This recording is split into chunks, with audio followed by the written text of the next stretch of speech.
Hello കൂട്ടുകാരെ, എല്ലാവർക്കും സുഖമല്ലേ? അപ്പോൾ ഒരു കുക്കറിലോട്ട് ഒരു വഴുതനങ്ങയും ഒരു തക്കാളിയും പിന്നെ ഒരു ഉരുളക്കിഴങ്ങും ചേർത്തിട്ട് അതിൻ്റെ മേളിലൂടെ കുറച്ച് നമ്മുടെ കടലമാവുണ്ടല്ലോ അതും കൂടെ ചേർത്ത് ഉണ്ടാക്കാൻ പറ്റും നല്ല കിടിലനൊരു റെസിപ്പിയാണ് കേട്ടോ. അപ്പോൾ ഇതെങ്ങനെ ഉണ്ടാക്കുന്നത് കണ്ടു നോക്കാം. അതിന് മുന്നേ ചാനൽ ഇതുവരെ സബ്സ്ക്രൈബ് ചെയ്ത് ആരെങ്കിലും കാണുന്നുണ്ടെങ്കിൽ പ്ലീസ് ഒന്ന് സബ്സ്ക്രൈബ് ചെയ്തേക്കണേ. അപ്പോൾ ഇത് ഉണ്ടാക്കിയെടുക്കുന്നത് ഞാനൊരു കുക്കറിലാണ് കേട്ടോ. അപ്പോൾ നിങ്ങൾക്ക് സാധാരണ ഒരു പാത്രത്തിൽ ഇത് ഉണ്ടാക്കിയെടുക്കാം. അപ്പം കുക്കർ ഒന്ന് എടുത്ത് വെച്ചിട്ട് അതിലേക്ക് ഒരു വഴുതനങ്ങ ഒന്ന് ചേർത്ത് കൊടുക്കുന്നുണ്ട്. ഇതുപോലെ ഒന്ന് അരിഞ്ഞ് നമ്മൾ സാമ്പാറിന് അരിയൂലേ അതുപോലെ തന്നെയാണ് ഒരു തക്കാളി അരിഞ്ഞ് ചേർക്കുന്നുണ്ട്. ഇനി ഇതിലേക്ക് ഒരു ഉരുളക്കിഴങ്ങാണ് കേട്ടോ ചേർത്ത് കൊടുക്കുന്നത്. അപ്പോൾ ഉരുളക്കിഴങ്ങിൻ്റെ തൊലിയൊക്കെ കളഞ്ഞിട്ട് നന്നായിട്ടൊന്ന് ക്ലീൻ ആക്കി ഇതിലേക്ക് ചേർത്ത് കൊടുക്കാം. ഇനി ഇതിലേക്ക് ഞാൻ കുറച്ച് കുഞ്ഞുള്ളിയാണ് ചേർത്ത് കൊടുക്കുന്നത്. അപ്പം നിങ്ങൾക്ക് കുഞ്ഞുള്ളിക്ക് പകരം ഒരു സവാള ഒന്ന് അരിഞ്ഞ് ചേർത്ത് കൊടുക്കാം. ഞാനൊരു 6-7 കുഞ്ഞുള്ളി എടുത്തിട്ടുണ്ട് കേട്ടോ. ഈ നമ്മുടെ എരിവിനനുസരിച്ച് പച്ചമുളക് ചേർക്കുന്നുണ്ട്. ഞാൻ ഒരെണ്ണം എടുത്തിട്ടുള്ളൂ. ഇനി ഇതിലേക്ക് കുറച്ച് മല്ലിയിലയും കൂടെ ചേർത്ത് കൊടുക്കുന്നുണ്ട്. ഇനി ഒരു 1/4 ടീസ്പൂൺ മഞ്ഞൾപ്പൊടിയും ഒരു 1.5 ടീസ്പൂണോളം നമ്മുടെ സാമ്പാർ പൗഡർ ഉണ്ടല്ലോ അതും കൂടെ ചേർത്ത് കൊടുക്കുന്നുണ്ട്. ഇനി ഇത് ചേർത്തിട്ട് ഇനി ഇതിലേക്ക് ആവശ്യത്തിനുള്ള വെള്ളം ചേർക്കുന്നുണ്ട്. കുറച്ചധികം വെള്ളം ഇതിലേക്ക് ആവശ്യമുണ്ട് കേട്ടോ. അപ്പോൾ കുറച്ചധികം വെള്ളം ഒന്ന് ഒഴിച്ചു കൊടുക്കാം. അതായത് ഈ പച്ചക്കറിയൊക്കെ ഒന്ന് മുങ്ങാൻ പാകത്തിന് വെള്ളം വേണം. പിന്നെ നിങ്ങൾക്ക് ഇതിലേക്ക് ഇഷ്ടമുള്ള പച്ചക്കറികളൊക്കെ എടുക്കാം കേട്ടോ. ഞാൻ എൻ്റെ കയ്യിലുള്ള പച്ചക്കറികളൊക്കെ എടുത്തതേ ഉള്ളൂ. അങ്ങനെ ഇന്നത് വേണമെന്നൊന്നുമില്ല, ഇഷ്ടമുള്ള പച്ചക്കറികളൊക്കെ എടുക്കാം. അപ്പോൾ ദാണ്ടെ ഞാൻ വെള്ളമൊക്കെ ഒന്ന് ചേർത്ത് കൊടുത്തിട്ടുണ്ട്. ഇനി ഇതിലേക്ക് നമുക്ക് ആവശ്യത്തിനുള്ള ഉപ്പ് ചേർത്ത് കൊടുക്കാം. ഉപ്പ് ചേർത്തിട്ട് നല്ലപോലെ ഇതൊന്ന് മിക്സാക്കി എടുക്കാം. അപ്പോൾ നിങ്ങൾ കുക്കറിലല്ല ഇത് വേവിക്കുന്നതെങ്കിൽ നമ്മൾ അടുപ്പത്തേക്ക് വെച്ചിട്ട് ഇത് അടുപ്പത്ത് സാധാരണ ഒരു പാത്രത്തിൽ വെച്ച് നന്നായിട്ടൊന്ന് വേവിച്ചെടുത്താൽ മതി. അപ്പോൾ കുക്കറിലായതുകൊണ്ട് ഞാനിത് മിക്സാക്കി ഒന്ന് അടച്ച് വെച്ചിട്ട് വിസിലൊക്കെ ഇട്ട് കൊടുത്ത് ഒരു 3 വിസിൽ കേൾക്കുന്നവരെ ഒന്ന് വേവിക്കുന്നുണ്ട്. അപ്പോൾ അടുപ്പത്തേക്ക് മാറ്റിയിട്ടുണ്ട്. അപ്പോൾ ആ ഒരു സമയം കൊണ്ടേ നമുക്കൊരു ബൗളൊന്ന് എടുത്ത് വെച്ചിട്ട് അതിലേക്ക് ഒരു 2 ടേബിൾ സ്പൂണോളം കടലമാവ് ചേർത്ത് കൊടുക്കാം. ഇനി ഇതിലേക്ക് ഒരു 1/4 കപ്പോളം സാധാരണ പച്ചവെള്ളം ഉണ്ടല്ലോ അത് ഒഴിച്ചു കൊടുക്കുന്നുണ്ട്. ഒരു 1/4 കപ്പ് മാത്രമേ ഞാൻ ചേർക്കുന്നുള്ളൂ കേട്ടോ.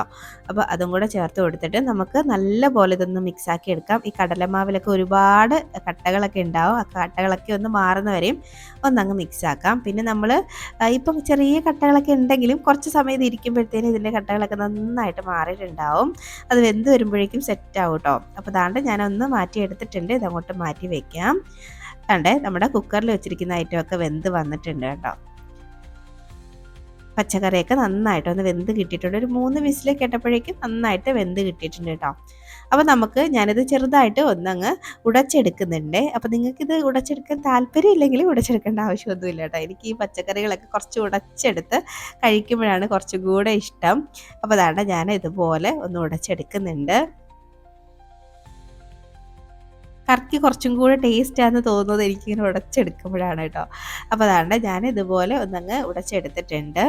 ഇനി ഇത് നേരെ നമുക്ക് അടുപ്പത്തേക്ക് അങ്ങോട്ട് മാറ്റാം. ഇനി ഇതിലേക്ക് കുറച്ച് സാധനങ്ങൾ കൊണ്ടൊന്ന് ചേർത്ത് കൊടുക്കാനുണ്ട്. അപ്പോൾ അതാണ്ട് അടുപ്പത്തേക്ക് മാറ്റിയിട്ടുണ്ട്. ഇനി ഇതിലേക്ക് ചേർത്ത് കൊടുക്കുന്നത് ഒരു ചെറിയ കഷ്ണം പുളി എടുത്തിട്ട് അതൊന്ന് പിഴിഞ്ഞെടുത്തതാണ് കേട്ടോ. അത് ചേർത്ത് കൊടുക്കാം. ഇനി നമ്മൾ നേരത്തെ ഇവിടെ റെഡിയാക്കി വെച്ചേക്കുന്ന കടലമാവിൻ്റെ മിക്സ് ഉണ്ടല്ലോ അതും ചേർത്ത് കൊടുക്കുന്നുണ്ട്. കണ്ടോ, ഇപ്പോൾ ഇതിൽ കട്ടകളൊന്നുമില്ല. കുറച്ച് സമയം ഇരിക്കുമ്പോഴേക്കും അതങ്ങ് റെഡി ആയിക്കോളും. അപ്പോൾ അതാണ്ട് ഇനി നമുക്ക് നന്നായിട്ടൊന്നങ്ങ് മിക്സാക്കി എടുക്കാം. കടലമാവ് ചേർത്തേക്കുന്നതുകൊണ്ട് തന്നെ ഒഴിച്ച ഉടനെ നല്ലപോലെ മിക്സ് ആക്കണം. ഇനി ഇത് ഇതുപോലെ മിക്സാക്കി നല്ലപോലെ ഒന്നങ്ങ് തിളപ്പിച്ചെടുക്കാം. അപ്പോൾ ഈ ഒരു സമയം ഇതിൻ്റെ ഉപ്പൊക്കെ ഒന്ന് നോക്കിയിട്ട് ആവശ്യമെങ്കിൽ കുറച്ച് ഉപ്പൊക്കെ ഒന്ന് ചേർത്ത് കൊടുക്കണേ. നമ്മൾ എക്സ്ട്രാ പുളിയൊക്കെ ചേർത്തിട്ടുണ്ട്. ചിലപ്പോൾ ഉപ്പിൻ്റെ ആവശ്യം വേണ്ടി വരും. അപ്പോൾ ഞാൻ ഉപ്പ് നോക്കിയപ്പോൾ കുറച്ച് വേണം തോന്നിയിട്ട് ഞാനൊരല്പം ഉപ്പ് ചേർക്കുന്നുണ്ട്. ചേർത്തിട്ട് വീണ്ടും ഒന്നുകൂടെ അങ്ങ് മിക്സാക്കി നന്നായിട്ട് ഇന്നങ്ങ് തിളപ്പിച്ചെടുക്കാം. ഇനി ഇതൊന്ന് തിളച്ച് വരട്ടെ.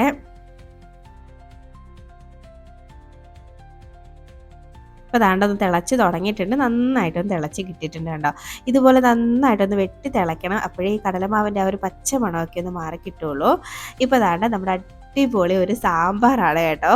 പരിപ്പൊന്നും ചേർക്കാതെ, തുവരപ്പരിപ്പൊന്നും ചേർക്കാതെ, എന്നാൽ അതേ ടേസ്റ്റിൽ നല്ല ടേസ്റ്റിൽ കിട്ടുന്ന ഒരു സാമ്പാറാണ്. അപ്പോൾ ഞാനിതിൻ്റെ ഫ്ലെയിം ഓഫ് ആക്കിയിട്ടുണ്ട്. ഇനി ഇതിനൊരു കുഞ്ഞ് താളിപ്പും കൂടെ ചേർത്ത് കൊടുക്കാം. ശരിക്കും പറഞ്ഞാൽ താളിപ്പൊന്നും ഇല്ലെങ്കിലും ഇത് നല്ല ടേസ്റ്റാണ്.